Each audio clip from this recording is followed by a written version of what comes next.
भारत आणि तालिबान यांच्यात नक्की काय शिजतंय?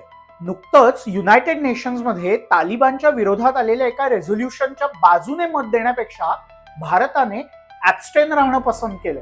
यामुळे भारत आणि तालिबान यांच्यात नक्की काय संबंध आहेत यावर चर्चा सुरू झाली आहे. खरं तर 2021 मध्ये तालिबानने अफगाणिस्तानावर ताबा मिळवला तेव्हा भारताची डोकेदुखी वाढली होती.